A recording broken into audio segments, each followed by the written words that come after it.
Okay, as someone who's wasted almost 20 years of my life reading lots of philosophy, you would think that I would be excited if a fellow philosophy bro might end up in the White House. But I'm not, because the bro in question is J.D. Vance, and the philosophy in question is truly some of the most fascist and poorly written stuff I've ever seen. Now, there's been a lot of talk recently about the radical philosophers and theologians influencing right-wing politicians, including vice presidential candidate J.D. Vance. And these thinkers are pretty extreme. And while similar in their end goals, they can be separated into two camps. You have the neo-reactionary philosophers of Silicon Valley, and then the theo-bros of the new Christian nationalism. Now, one of Vance's favorite philosophers, Curtis Yarvin, aka Mencius Moldbug, has won over Silicon Valley with his argument for a form of corporate monarchism, in which the government is abolished and reborn as a corporation run by a CEO king. Another word for monarch in the 20th century context is obviously a despot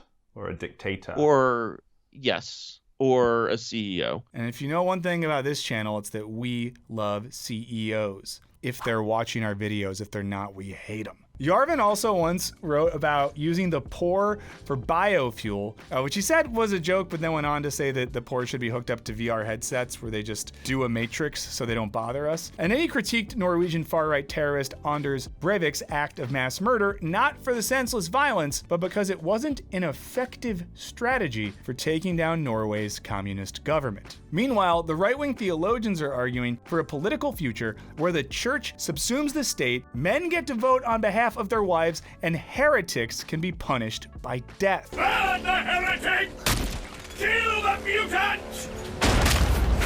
Purge the unclean! It all sounds pretty nuts, but these are not fringe figures. Both schools of thought directly influence powerful business and political leaders in America, ranging from Vance to billionaire Peter Thiel. Meaning that come January 2025, a dude who believes this stuff could be one clogged artery away from becoming the most powerful person in the world. Oh boy.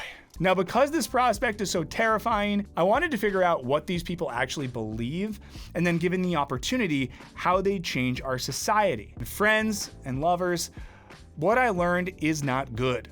Okay guys, I'm gonna get back to it, but real quick, I wanted to tell you about our Patreon community. There's a link in the description down there. It's not only a great way to support our channel directly, it's also a way to get our videos early with no ads, and lots of extra audio and video content, including extra research stuff, a philosophy reading group, podcasts about movies, and access to our Discord server. And if you just want to throw $1 in the tip jar, we do have a $1 level.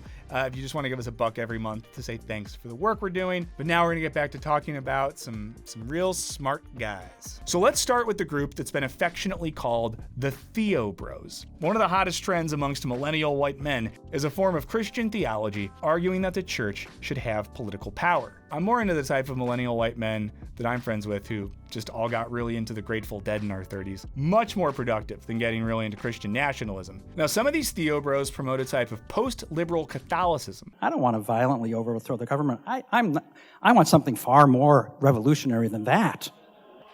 I want to overthrow the party of progress. While others advocate for straight-up Christian nationalism. But yeah, it's the as a whole, the nation as a whole will identify itself as a Christian nation. You know, for them, America has always been a Christian nation, founded by Christians for Christians, even if the Christians who founded it owned slaves, which some people are just cool with. Now, one thing that both groups hold in common are beliefs like women shouldn't be allowed to preach or vote, public flogging should replace prison, and that, quote, the Constitution is dead, and that we should be governed by the 10 Commandments. This is all explained by journalist Kira Butler. Butler also points out that many of the Theo Bros believe in post-millennialism, the idea that believers can hasten Jesus' return by fighting against the satanic forces of liberal excess. She writes, Theo Bro Aaron Wren, an Accenture consultant turned Christian pundit, has described our current era as a negative world, where Christians are persecuted for their beliefs. Andrew Isker, another bro, calls it trash world. Okay, if you were gonna start a band called Trash World, what would your genre be, and what would the name of your first album be? Let me know in the comments. Now, something that stood out to me when reading about these folks is the theme of persecution, because many of these guys, who to be clear, are white, upper and middle class men living in America, are convinced that they are being actively persecuted for their beliefs. As a nation, we have a Christian heritage, How dare you or anybody else tell me I don't have the right to express it in this generation? And this isn't a new idea. We've seen this in our videos looking at the God's Not Dead film series. American evangelicals have long claimed that they are being oppressed. Look, I understand your position. You feel that you're making a last-ditch stand for your faith.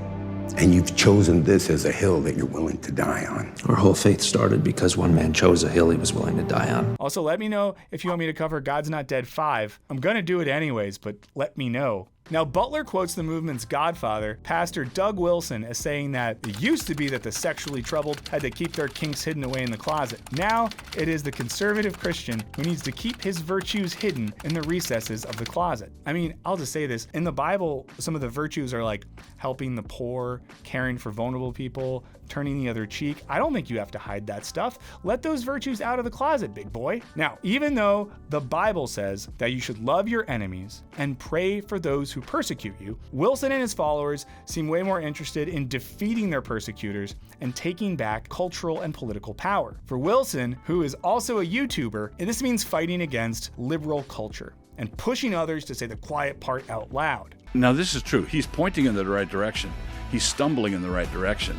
He's going to say a bunch of true things here, but he doesn't have a foundation to put them on. Now, a way he does this is by celebrating No Quarter November, which is kind of like Movember, but instead of growing mustaches to raise money for charity, Wilson spends November saying whatever the he wants, offering no quarter to political correctness. In last year's video, along with promising to help you apocalypse-proof your family, Wilson goes outside with a blowtorch to burn down the logos for Instagram, Twitter, TikTok, Netflix, as well as Ariel from The Little Mermaid. Stick around. Time for pie. I was very confused what Ariel had to do with those tech companies. He also put out a documentary on raising future men, which includes the most upsetting parenting advice I've ever heard. If they are at the Parkland school and a shooter shows up, we want them running towards the sound of gunfire. Like, why? Are they supposed to have guns also? I guess they're just supposed to be heroes or something, I guess. But I don't think they have guns too. I don't even know. What are you gonna do against guns? I don't know! Sweetie, if I die in a freak accident and you're watching these videos to try to get to know me in the future, don't run towards that sound ever. Wilson's protege is a younger guy, also a YouTuber, named Joel Webbin. Guys. I found the mermaid thing. It's here on Webbin's YouTube page. So they think mermaids are real and that they're evil, which I learned in their video, The Biblical Case for the Existence of Mermaids. We need to go back to, if you're a mermaid, you're in hell. Webbin also has a video titled, It's Okay to Be White, which, as you could guess, is about being persecuted not only because you're Christian, but also because you're white. So, double persecution. But there is a hostility and a growing hostility on white people, white America. And the crux of the argument, where people kind of find themselves on either side of the aisle disagreeing, is this war on white people, for lack of a better phrase? Is it synonymous with just a war on Christianity? It's also a white supremacist dog whistle, mainstream enough to have its own Wikipedia page, and something tells me he knows this. Somebody says Adolf Hitler was the last Christian prince. Yeah, right. I agree. You don't have to do that. Right. But the right, I feel like we shoot our own. Butler's piece notes that Webbin has recently complained about immigrants. No, it's like full straight up Hindu garb at our neighborhood swimming pool that my daughter is asking. I'm trying to explain. She's like, what, like, and I don't even know what country I'm in my own neighborhood. And he's also had this to say about who you'll meet in heaven. I think a lot of people are going to be surprised, when you get to heaven and, you're spending eternity worshiping Christ next to Stonewall Jackson and Robert E. Lee and Jonathan Edwards, and George Whitefield and Martin Luther King Jr. is in hell. And his Twitter feed makes clear that he sees Vance as the embodiment of his theological project. Now, yet another leader in this movement, William Wolfe, told Butler that his ideal version of America would be led by a Caesar figure. Gay marriage would be strictly prohibited, women would not be allowed to vote, instead men would vote for their households. So it seems like Caesar was at least bi. Google also gave me the option, who was the gayest Roman emperor? And there's an article about it. There you go. You know, that's what you came here to learn. And at a recent conference, he called the concept of America as a melting pot an early 20th century idea cooked up by a Jew in New York who despised the confident Anglo-Protestant establishment. Because hey, why have some white nationalist Christianity without some casual anti-Semitism thrown in for good measure? Now, there's another specifically Catholic variant of this trend, and it's one that Vance is cited as an influence. It's called integralism. Now, according to Kevin Valliere, a philosopher who recently wrote a book on the topic, integralists think church and state should be integrated for the entire common good of the people, not just in this life, but also the next. But the way that it works is that the church is the primary mode of social organization that's guiding people into the next life. Now, in practice, this is an anti-democratic, authoritarian vision for a Catholic state in which social and political policies are shaped by Catholicism, and a very specific conservative form of Catholicism, and not stuff like humanism, liberalism, or pluralism. According to scholar Timothy Troutner, integralism functions as a kind of Catholic veneer for authoritarians like Trump or Viktor Orban,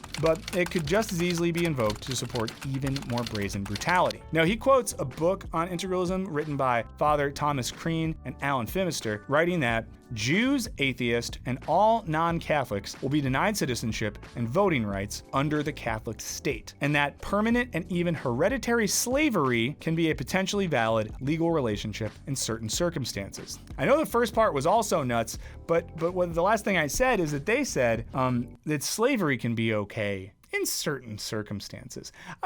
Who wants to live in a society where like, oh, slavery is sort of a gray area? You know, there's some circumstances where it's okay. Now, the plan to get there, as Valliere explains, is that while liberalism is collapsing of its own weight, you get the right, reflective, deeply committed Catholic people into those bureaucracies, into the judiciary, into the executive. It's like history will hand you this opportunity. You have your small group, they're training their own people, they're ready to go. So yeah, the plan here is basically to fill all types of elected and appointed positions with conservative Catholics and Christians ready to wield power aggressively and take advantage of crises within liberalism. You know, whether that's rising inflation and economic uncertainty, worries about immigration and borders, political corruption, all the fun stuff. Google Supreme Court after this one, guys. While this is all clearly disturbing, I'll be honest with you, it's hard for me to imagine that there would ever be enough radical right-wing evangelicals and medieval fetishizing Catholics to really do any of this, you know, to really recreate America in this image.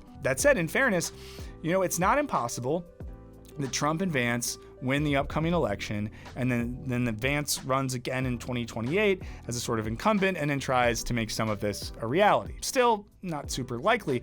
But then I got into the philosophy side of all this, and boy, oh boy, while at an intellectual level, it's truly some of the dumbest nonsense I've ever read, these ideas are already influencing people like Thiel and Vance, who publicly support them. And because you don't need to be a mermaid burner to join in, they have a potentially much wider appeal. Okay, guys, I'm gonna say this right off the rip. The most influential philosopher of the Silicon Valley, new right wing, used to go by the name Mencius Moldbug. Lots of people took the writings of an anonymous blogger named Moldbug very seriously, including leaders in Silicon Valley and Washington. Now, the man behind the mold is the aforementioned Curtis Yarvin, a software engineer turned self-styled dark intellectual figure. If you want a full biography of this guy, you can check out the Behind the Bastards recent 2-part series on it, which was a fun and terrifying listen. And Ed Helms was on it. So if you've ever thought, hey, I want to hear Andy from The Office learn about a fascist philosopher from Silicon Valley, this is your chance. Dwight's grandfather was a member of the Bund, which is not technically the same thing as the Nazi Party.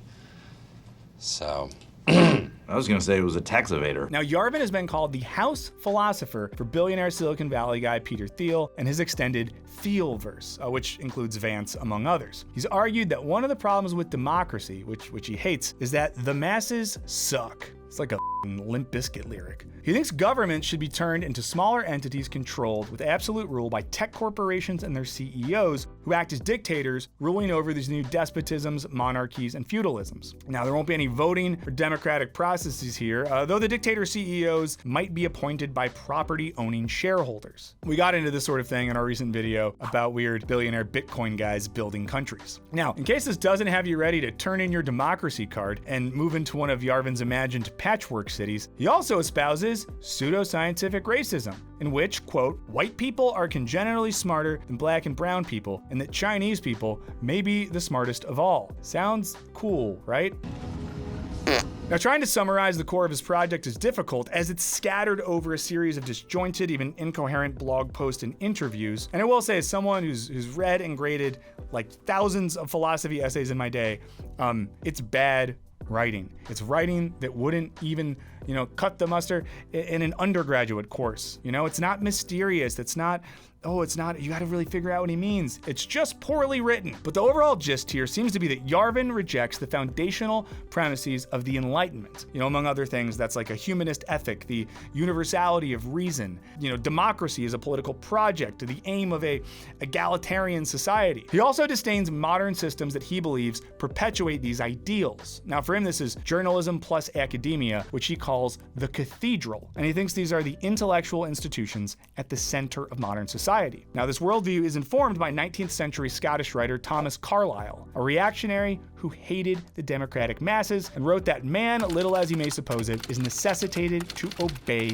a superior. Whereas other philosophers of Carlyle's era called for humans to be free from monarchy and oppression, Carlyle thought folks needed to just suck it up and accept their subordination. And Yarvin has said, "I will always be a Carlylean." These ideas congeal into neo-reactionary thought, which combines anti-Enlightenment preferences for monarchy over democracy. To answer your question very directly, I'm a monarchist. With what Jacob Siegel calls a post-libertarian ethos that embraced technological capitalism as the proper means of administering society. Now, in this school of thought, we don't have some grand arc of history that's progressing towards justice. And pursuing liberty and equality as political goals is just a sign that you're stupid. If we let elected politicians run the state, we get demagoguery, we get Hitler. It's all true. That's what happened. That's what we got. Now, according to Yu Kui, for the neo-reactionaries, the equality, democracy, and liberty proposed by the Enlightenment and their universalization led to an unproductive politics characterized by political correctness. One, therefore, needs to take the red pill to renounce these causes. And once you do, you'll be ready to seek out alternatives. By starting to think this way, I felt myself, sort of, as one might say, exiting the matrix. This obsession with the idea that political correctness is an oppressive outcome of Enlightenment thought is all over Yarvin's work. Democracy is basically considered one of the worst forms of government until the 18th century. It's a sort of becomes the reverse of a slur in America around that time. But it had traditionally been like, oh, this was tried and it doesn't work. At times, it honestly seems like he's constructing a whole philosophy that just justifies the belief that white people are smarter and that the smartness makes them superior to others and that these others should have to listen to them. In this way, the underlying psychology of this is analogous to the Theo Bros and integralists who think that women and non-Christians need to get in line and follow their lead. And like those theologians, Yarvin's work is grounded in an anxiety about the decline of the white West, marked by the rise of globalization, which has chipped away at its economic and cultural dominance. One of the things that's really surprising and unpleasant about kind of China beating the West at its own game in sort of so many ways is the number of ways in which things in China just obviously work extremely badly. And so, the place is still kind of a third world country in a way. To me, this all has the vibes of an aging high school quarterback. He's now sitting at the local bar, 4 beers in, talking about how he could easily get back in shape, throw the game-winning touchdown, and take Kelly McDonald to prom. How much you want to make a bet I can throw a football over the mountains? Kelly McDonald's been married to a computer programmer named Chip for 10 years now. They have a vacation home in Bermuda. She doesn't even remember your name. But this sort of anxiety, especially in as much as it's hostile to the Enlightenment Project, doesn't really make sense. Because the Enlightenment Project itself, with its champion of equality and the embrace of reason, was never really completed. Instead, it was derailed by the rise of industrial capitalism and then pushed off a cliff by modern neoliberal economics. As Hui writes, the neo-reactionary critique exposes the limit of the Enlightenment and its project. But surprisingly, it may only show that the Enlightenment has never really been implemented. So in other words, they think they're ruthlessly critiquing the political philosophy of the Enlightenment, when in fact those values aren't the thing that's shaping modern culture in the first place. Okay, let's delve into headier territory here and follow Hui's argument, in which it's tempting to argue that Yarvin and the neo-reactionaries are stuck in what philosopher George Wilhelm Friedrich Hegel called the unhappy consciousness. And this describes the moment that one looks back on history and sees a contradiction where they previously saw a straightforward and unified whole. I saw this in friends like myself who grew up religious or like flirted with evangelicalism, who then went to college and started reading a lot.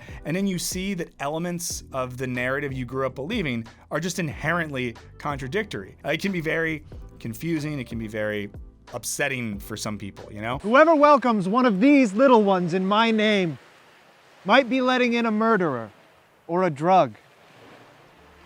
Let's get her to a detention center, you know, so we can figure out what's going on. Now, initially, this moment is tragic because the unhappy consciousness can't make sense of this contradiction. They can't see how what they thought was whole and complete is actually fractured and unfinished. Faced with this intellectual inconvenience, one can either get stuck in the feeling of unhappiness and realizing that these narratives are unfinished and contradictory, or they can move forward understanding that these contradictions are just a part of the development of consciousness and history. We actually got into some of these contradictions in our video on political speech from a few weeks back, where we talked about this language in which, we want to do what's best for workers and bosses, but of course when we look into that, what's best for workers isn't what's best for bosses and vice versa. Stuff like that. And I'll tell you a story about my two best friends. I won't say their names. We all at different points were religious in different ways. And like one of these guys has more of a vibe of, okay, so there was problems with the stuff I believed then. I now see that. But moving forward, I also see how those things I learned then are part of a larger narrative about the way I relate to myself in the world. And another one of those guys is like, no, that stuff was all bad. And if I wasn't so religious, I would have had more sex in my early 20s.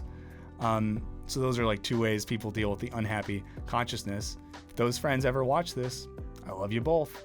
I love you differently, but I love you both. The neo-reactionary mind is unable to accept the contradictions inherent in, the post-Enlightenment era. So they instead curse the whole thing as damned from the start, and then long for a pre-Enlightenment past where strong men ruled and the weak followed. As Hui writes, the will towards such radical change leaves them with the illusion of a beautiful story on the other side of the world, and with elaborate speculations about a superintelligence that will save human beings from politics. And while Yarvin's philosophical enemy is the Enlightenment and its legacy, his more immediate cultural enemy is the cathedral, which is that mixture of academia and journalism. The cathedral, to refer to these kind of the mainstream intellectual, basically newspapers and academia. And he sees the academia media complex as holding the same influence as the church once held in medieval society. This system does not work like the Vatican.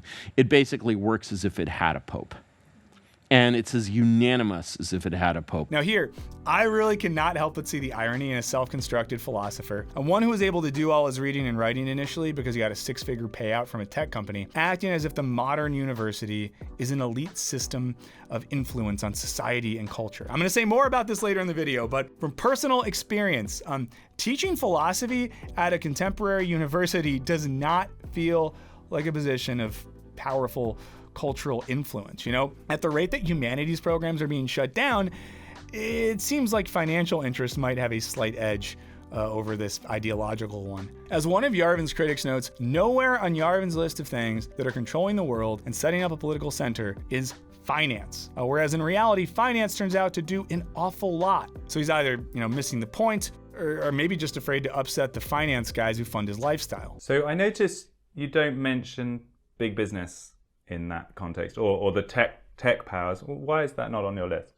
Because the influence of those over the world outside them is much smaller than the influence of the world outside them over them. Now, just like the Theo Bros, there's a sort of self-invented persecution complex here, with the well-educated, upper-class white guy claiming oppression because the rest of the world doesn't see how smart and special he is. It's like an unfunny version of Dwight Schrute, believing that if he were in charge, everything would be better. Unfortunately for us, this version of Dwight Schrute has the ear of some very powerful people, including Vance, Thiel, and the folks that run some of the wealthiest tech companies and investment funds on the planet. And it makes sense why these folks, most of whom are also well-educated, white, and incredibly rich, will be attracted to Yarvin's thought, as it justifies why no one cool in the culture wants to hang out with them. There was so much energy in this room, I felt maybe I was in Madison Square Garden getting ready to win another world title. And it suggests how they can manipulate culture so they are in charge of things. And, just to make sure that we're not drawing false connections here, Vance has spoken openly about his admiration for Yarvin. In one piece, when talking about him, saying,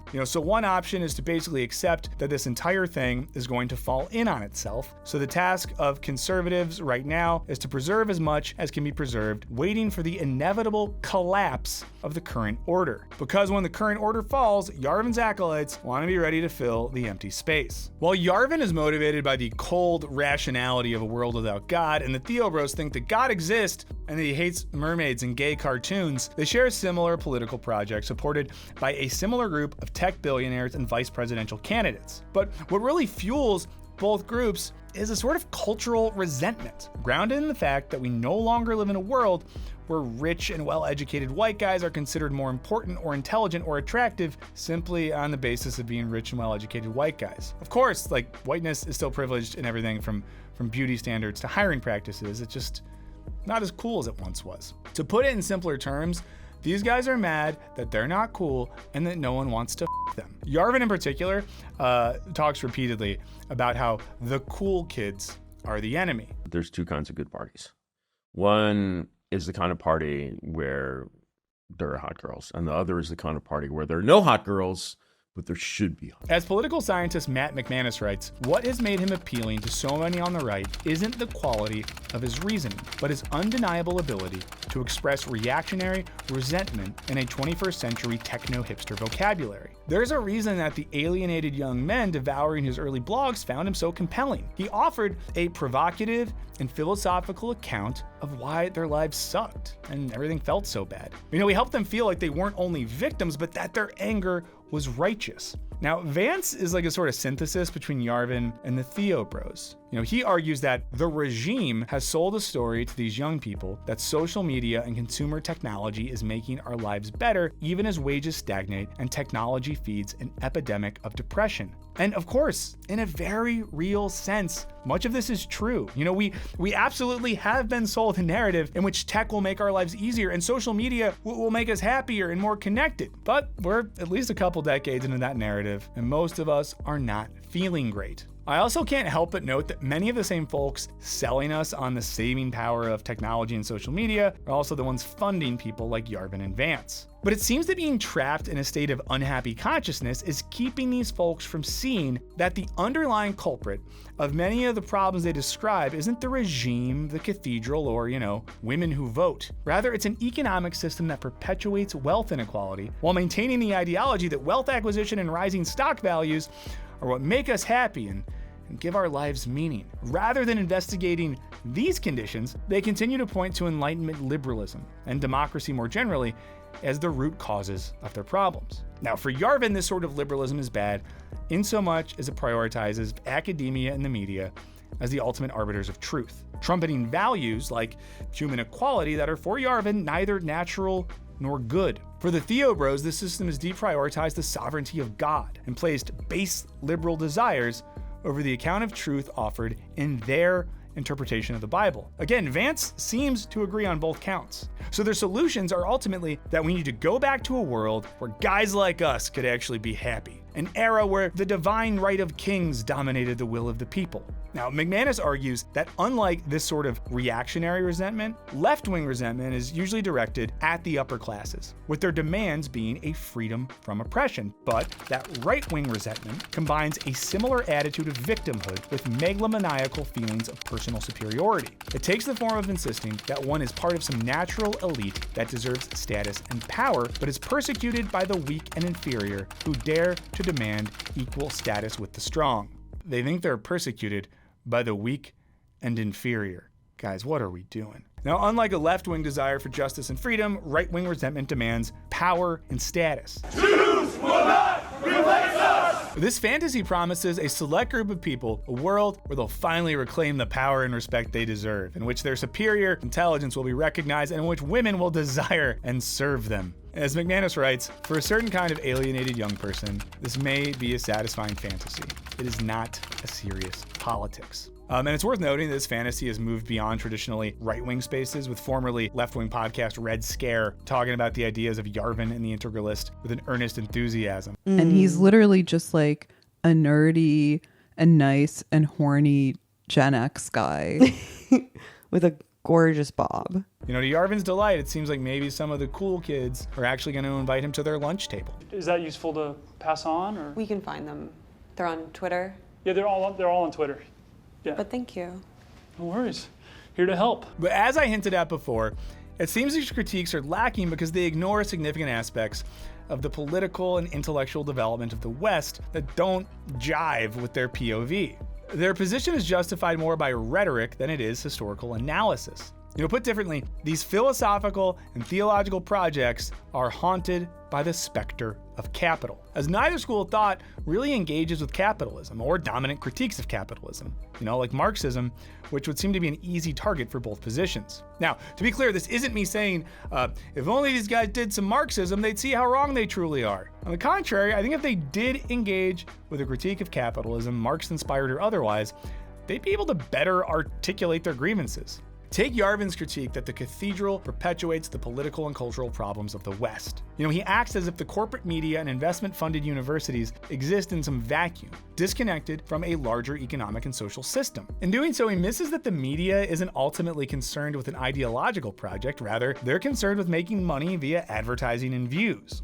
By an economic engine, not a political agenda. And you know, to the extent that there is an ideological agenda at play, its purpose is simply to reinforce the dominant economic conditions. Trump is going to devour every one of these candidates if they can't say they support capitalism. And the modern university is its own sort of corporation, drastically cutting humanities programs due to their unprofitability while shifting resources into programs which better suit private donors and corporate funding. And that's to say nothing of the fact that universities are becoming shell corporations for real estate investments, with Columbia University being the largest private landowner in New York City. But Yarvin and Vance don't talk about this, as it would lead them to discover that the programs they find so dangerous barely exist anymore. And of course, their friends are shutting down the remaining programs in these subjects.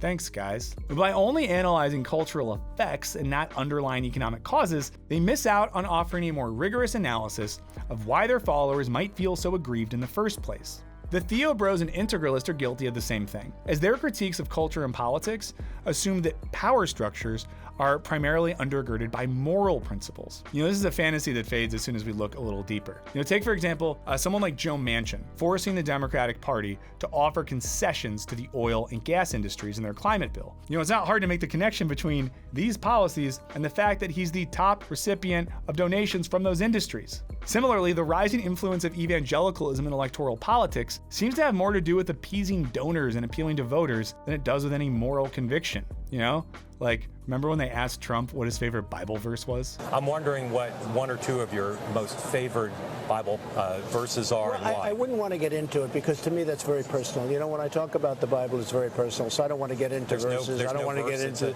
There's no verse that means a lot to you that you think about or cite? The Bible means a lot to me, but I don't want to get into specifics. Even to cite a verse that you like? No, I don't want to do that. You're an Old Testament guy or a New Testament guy? Probably equal. Or consider Vance's commitment to a deeply conservative form of Catholicism. Because underneath that spiritual veneer is a guy whose path to power took him from Ivy League academia to the offices of Silicon Valley, to the depraved world of Hollywood, all the way to starting his own investment fund. And as far as I know, legendary Catholic social rights activist Dorothy Day didn't put on a pantsuit and head to her Wall Street job after a morning of protesting. Even the cultural products that these folks use to prove their point, like commercials with gay couples or cartoons that deal with racism, aren't really that motivated by commitments to queer rights or racial equality, but honestly, normally just because they're trying to increase profits. And while both groups rail against the supposedly radical agenda at the heart of mainstream politics and media, they're kind of missing the plot. You know, any actual left-wing agenda isn't preoccupied with victories in marketing and media, right? They're concerned with economic and material change. In Yarvin's case, this is especially paradoxical, as he ignores the underlying economic conditions that shape academia and the media, while simultaneously using economic success as the primary metric in deducing who is suited for leadership in his ideal non-democratic system. Almost everything in your world that works was made by a monarchy. So we're using computers here. Your computer was built by a corporation that is run by a CEO who basically has absolute but accountable control over the operations of that company. So Steve Jobs, in a way, is very similar in some ways to Napoleon. You know, Bill Gates and Elon Musk should be our new rulers because they're good at capitalism. But also, who cares about capitalism because the real power lies with people like Judith Butler and Chris Hayes. These guys are so obsessed with turning our world into Middle Earth that they miss the economic logic that's the heart of everything. Rather than considering the capitalist economy an ideological project developed and perpetuated by certain people to accomplish certain goals, they treat it kind of like gravity, a natural phenomenon to be taken for granted. You know, critiquing it makes as much sense as critiquing gravity.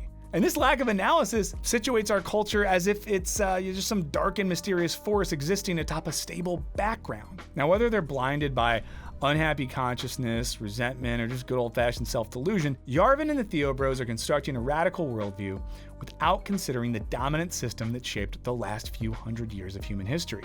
Who knows, maybe none of this matters. You know, maybe what underlies the whole project isn't a misunderstanding of political economy and ideology. Maybe, just maybe, it's an elaborate intellectual facade dressing up the simple truth that lots of young people are angry and feel like their lives suck. And these guys are offering an explanation that gives them a clear enemy, you know, popular culture, the cool kids, liberals, while telling them that they should be ruling the world instead. Maybe the whole thing really just is one big depressing exercise in resentment. But one thing I can say for sure, after careful philosophical analysis, is that seriously, it's some of the dumbest shit I've ever read.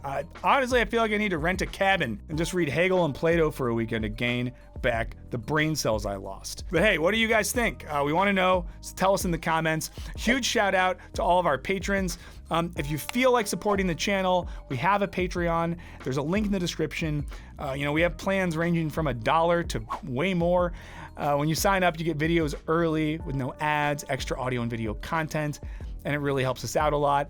If you're not up for that, which is fine, consider subscribing, leaving a comment, liking the video. It all helps us out a lot. In the meantime, I hope that your brain cells are feeling better than mine, and I'll see you next week.